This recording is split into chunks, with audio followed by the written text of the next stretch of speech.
Well, we just got our first look at PlayStation 5's new controller, as you can see right here. So there it is. There is the new design for the PS5 controller. And it is being met with very mixed reactions right now. Rightfully so. I mean, it's a completely new design for PlayStation, right? Like, when I first saw this, when I first took a glance at this, I was thinking that it was an Xbox controller just from the first glance. But then I was like, oh, that's actually the PS5 controller. Okay. So what do I actually think about it? I don't know. I think it could be cool. I mean, the thing I like about it is that it looks very comfortable. It looks like it really fits well in your hands.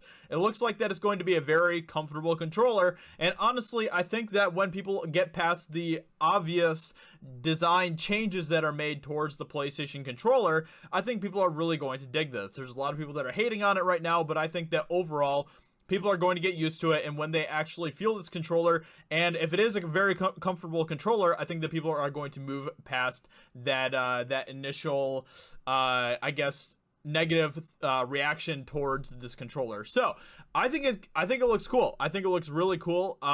There's another picture that I saw of it from the front here, but let's go ahead and take a look at what they have to say here. Introducing DualSense, the new wireless game controller for PlayStation 5. We've reached an exciting milestone for PlayStation 5 as we're starting to ship our new controller in its final design to developers who are implementing its unique features into their games. There's going to be a lot of really cool stuff that's going to be with this controller. I believe that's going to have kind of that same vibration control type of thing that, you know, it makes the controller feels like it's heavier in different situations, kind of like the Nintendo Switch controllers do. So they're going to be implementing some of that type of stuff. There's some really cool stuff with like the triggers, like you can, the game developers can make the triggers have different pressures and all that type of stuff. So there's going to be a whole bunch of really new cool stuff that's going to be included with this controller. After thoughtful consideration, we decided to keep much of what gamers love about DualShock 4 intact while also adding new functionality and refining the design. Based on our discussions with developers, we concluded that the sense of touch within gameplay, much like audio, hasn't been a big focus for many games. We had a great opportunity with PS5 to innovate by offering game creators the ability to explore how they can heighten that feeling of immersion through our new controller. This is why we adopted haptic feedback, which adds a variety of powerful sensations you'll feel when you play, such as the slow grittiness of driving a car through mud. We also incorporated adaptive triggers into the L2 and R2 buttons of DualSense, so you can truly feel the tension of your actions, like when drawing a bow or to shoot an arrow. So I think that's pretty cool.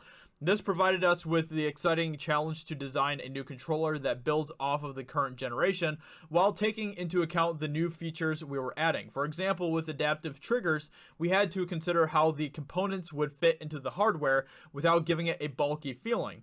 Our design team worked closely with our hardware engineers to place the triggers and actuators. The designers were then able to draw the lines of how the exterior of the controller would look and feel, with a challenge of making the controller feel smaller than it really looks.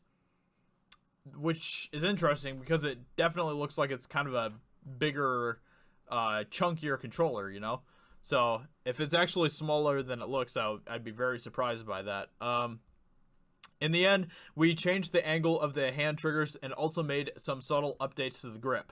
We also took thoughtful consideration into ways to maintain a strong battery life for DualSense's rechargeable battery and to lessen the weight of the controller as much as possible as new features were added. So there's kind of like the front look of it as well. It's got a really nice, sexy little curve right there.